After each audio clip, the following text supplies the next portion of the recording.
Obviously pleased with the defensive engagement to start both halves for sure, but really throughout the game. Proud of our kids again. Continue to be resilient, and there's an alternative to how we feel right now. And some teams are experiencing that, I'm sure, today. And so happy to get out here and be 1-0 and look forward to continue to build on what we did tonight.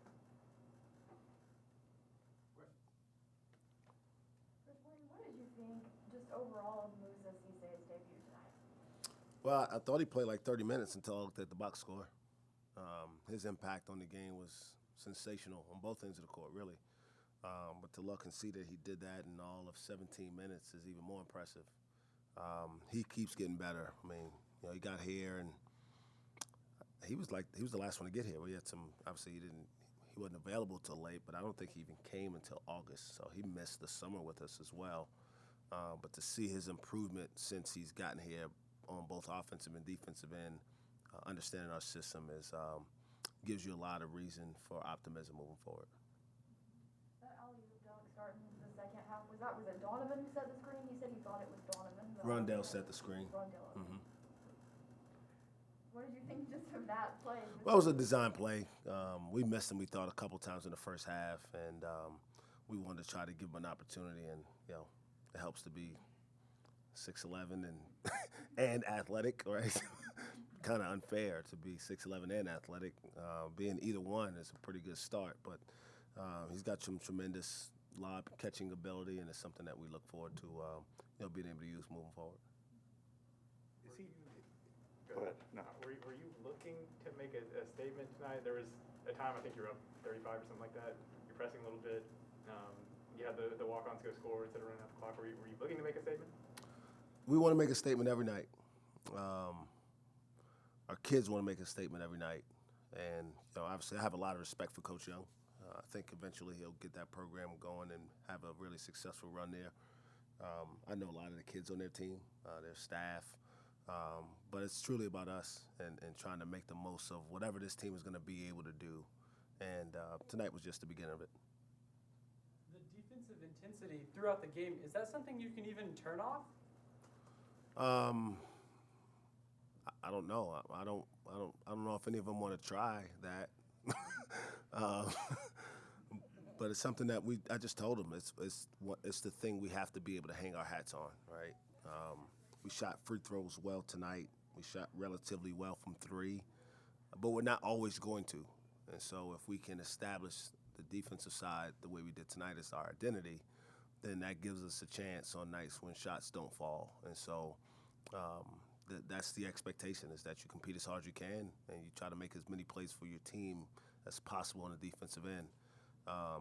And I'll give a little credit, right? I feel like we got the best football defense in the country, and I think our team's paying attention and want to make sure we at least a part of that conversation. So shout out to Jim Knowles and his crew over there.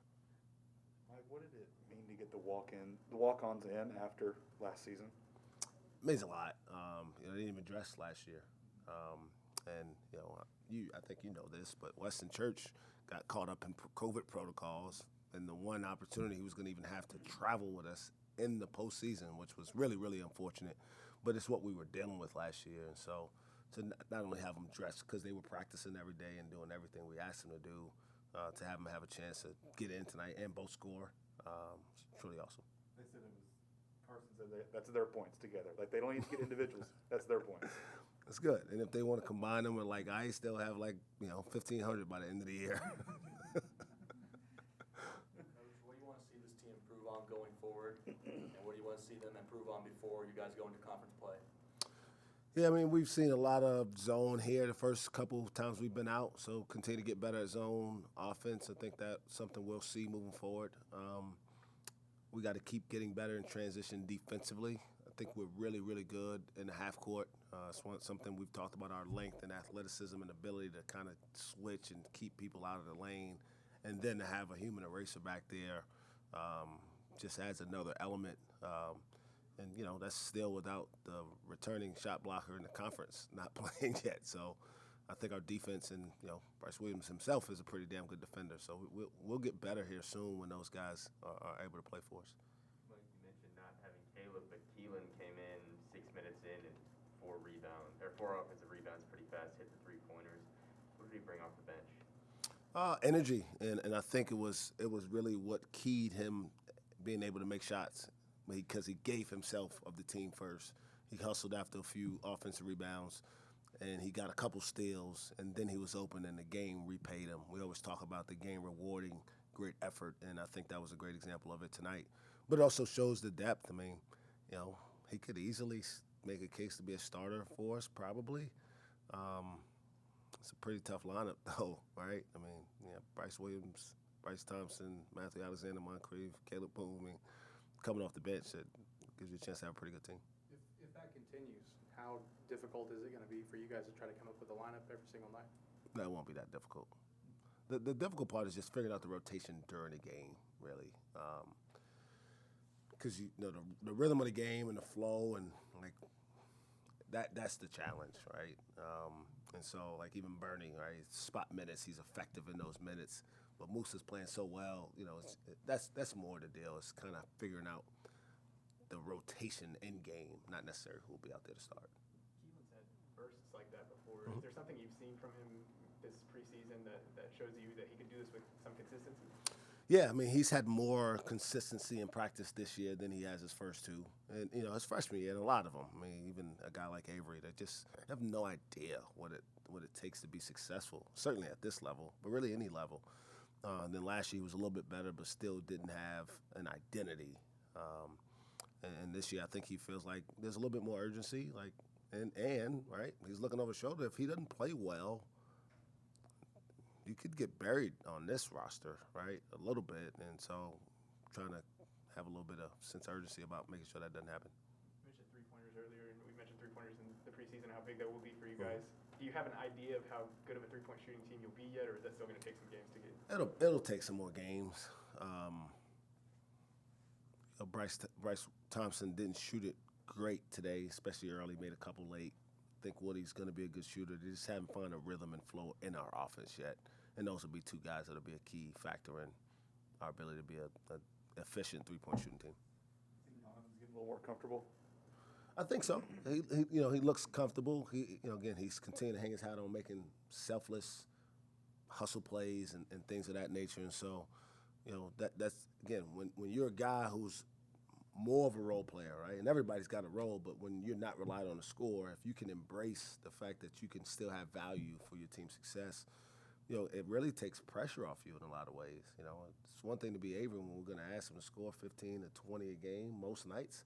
That's hard, right? But to be a guy that goes out there and communicates on defense and rebounds and make sure that we're running offense efficiently, then I think that takes a little bit of the edge off him. Did you notice anything different from Bryce Thompson in the second half, or was it just a matter of making shots? He's kind of got like a professional mentality. He's that guy that the next shot's going in like all the time.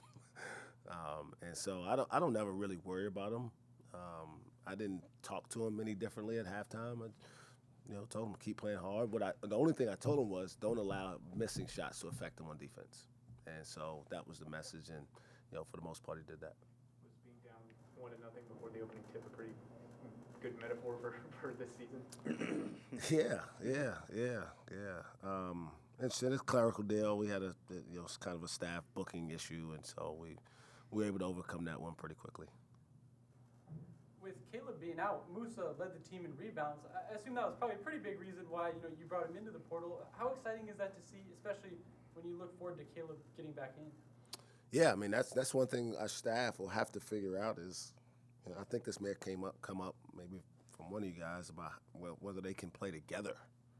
And that's certainly something we got to try to explore because you have to, right? You got two really imposing guys. We haven't really had that here in my time, and so that'll be something that we look at as Caleb comes back from his injury.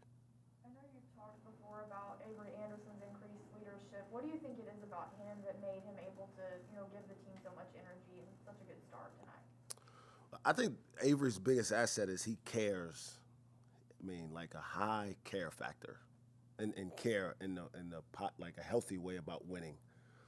He has extremely high level of confidence also because he really works at this, And he's got his sights set on becoming the best version of himself. And, obviously flirted with the NBA process last year, got some feedback, and I think that's kind of driven him to be a little bit more vocal and a little bit more efficient as a player as well.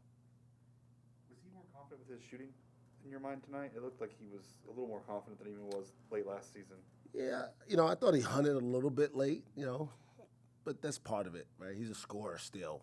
Kind of the best thing he does is make plays, and so you kind of got to let him be who he is if you're going to get the most out of him. And I think it's part of the reason why it's a good fit for him here because, as long as he's giving us everything he has on the defensive end, we allow him to have a little bit more freedom to, take some chances offensively where, some other systems are a little bit more restrictive. What did you think of the crowd tonight? I think with like 2 minutes left and Orange Power chant started, they obviously went nuts for the walk-on. Just kind of what did you think of the crowd?